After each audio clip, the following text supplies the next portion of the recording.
So this is really a message I have to conservatives who, again, I agree with. I have also been critical of a lot of the schooling decisions made, a lot of the, and there's been a war on parents kind of framing of how that is. The out of touch local officials not providing families what they needed during the pandemic. I agree with that, but we need to, that skepticism of public institutions they need to bring that out a step further and include a police who behaved this abominably, who tried to arrest this woman. And look, I get that they didn't want all the parents to rush in.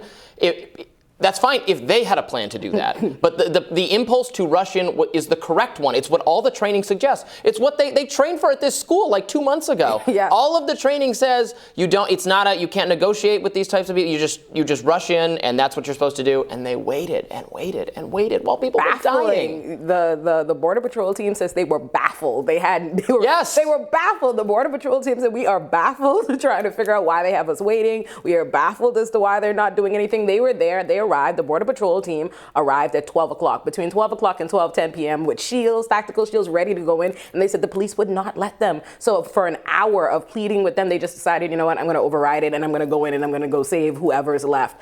Yeah, thank God. Thank God. But this is such a clear, more people could have lived. Yes.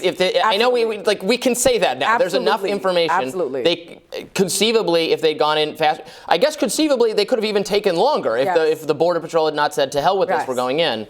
So it is such a we already know this, but just to hear more confirmation from these parents, I can't imagine if you were a parent of a kid who had, obviously, if you were a kid who died in this, you're going to be outraged and furious and sad, and I don't know how your life can even go on. It's so horrible. But imagining that it could have been differently if the police had done what they are absolutely, unquestionably trained to do.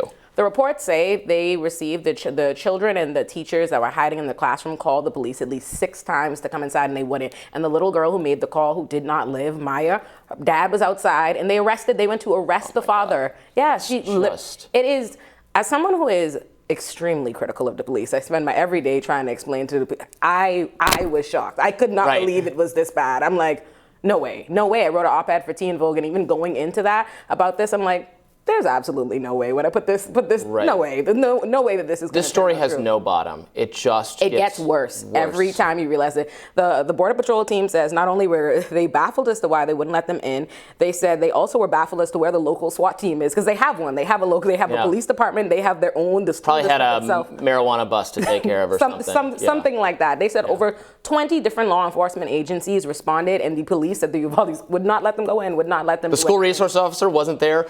Drove past the shooter and confronted a random teacher. That is the insanest thing I've ever heard. The fact that they said there was a 911 call at 11:30 a.m. At 11:31, he drives past the shooter.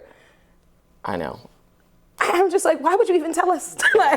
It's absolutely insane. I knew it was bad when I saw mainstream media have to say, oh, they lied, oh, they changed their story. Yeah. The fact that you can find mainstream media having to say, hey, the police's story changed 12 times. There are major discrepancies. You go from originally, we confronted the shooter, to we didn't confront the shooter, we drove by him. Then it is insane. And the fact they tased parents, there were parents that were pinned to the ground, arrested, tased, pepper sprayed. They spent more energy policing these terrified parents than they did the actual shooter in the school. They had their backs to the school while they policed the parents. It's absurd. It is. Like I said, I think it is the clearest demonstration we've seen of police ineptitude, failure, and just callous disregard for lives. It's insane. They let a 4th grade class be slaughtered, and it didn't have to happen.